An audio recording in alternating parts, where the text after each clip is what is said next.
Hello and welcome to High Caliber TV, your source for figure and model updates every Wednesday and Friday. So today on Figure Friday, in lieu of the missed Workbench Wednesday, sorry about that, there wasn't really anything to talk about at that point in the week.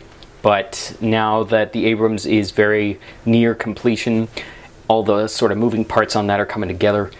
I wanted to get a head start on my next project. I had thought about changing it up and doing something like sort of a science fiction-y thing for commission, or you know, maybe a Pegasus Knight or something like that, but I ended up deciding on the SEAL Team 6 operator from Spades, just because every time I've thought about my stash, this guy comes to mind.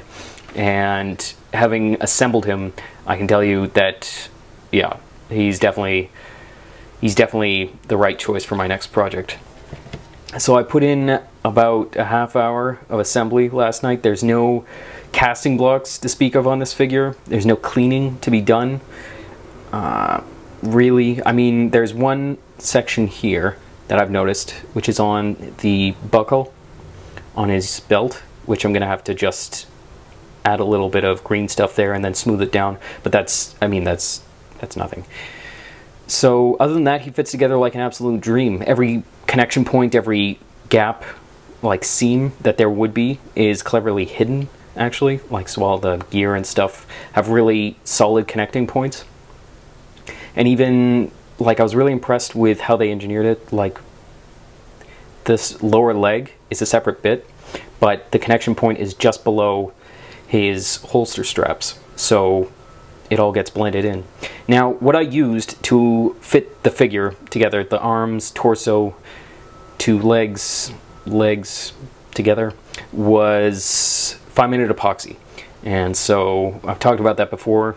Fit it together. I usually dab a little bit of Crazy Glue gel onto sort of the dry parts that aren't touched by the epoxy, just because the gel will help you hold it in place automatically. Like, the Crazy Glue will dry, and then that Crazy Glue will sort of help solidify the bond, because 5-minute epoxy, as it suggests, takes 5 minutes to set and then about 6 to 8 hours to completely cure. I usually just leave it overnight just to be sure.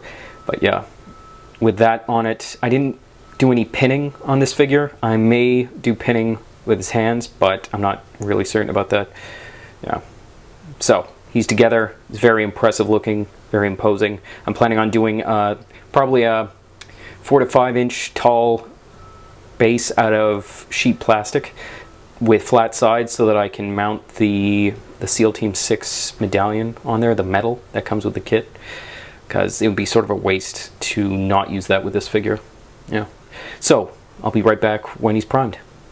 So we are back, and the primer has been given a chance to dry. This is now on Monday, and I just sort of pasted on some fresh liquid green stuff from Citadel on some areas that, once the primer had dried, I realized that there were some irregularities, and as you can see, they've been given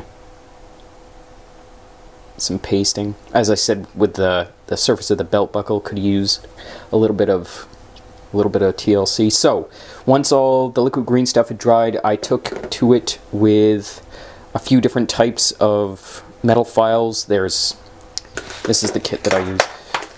I just got this at my local shop, and it's got a whole bunch of fantastic stuff like rounded files and flat-faced files and small, large, blah blah blah.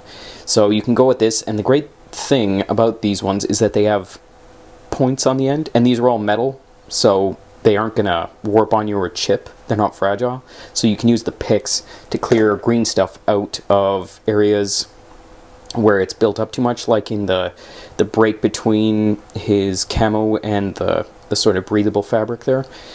There's actually a noticeable seam that's supposed to be there, so you need to clear that out if your green stuff gets too much in there. And the great thing about having green stuff, especially the fresh stuff that isn't, like, green stuff can expire on you, but if it's fresh, it's moldable for a long time. Like, you can actually go at it with a sculpting tool, even if it's basically dry, and clear it away. Whereas something like Squadron body fill would chip away. I feel like it becomes too brittle for my taste.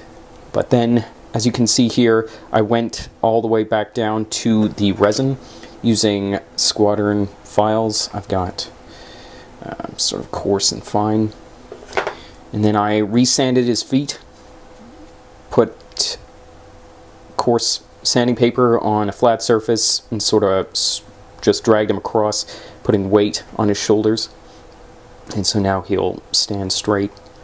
So now all we have to do is go back over everything, touch everything up by hand with some more of the Vallejo surfacer, and we'll be good to go. Next thing to come is the counter shading, but we'll talk about that on Wednesday. So thanks very much for watching, and I will see you next time. Bye.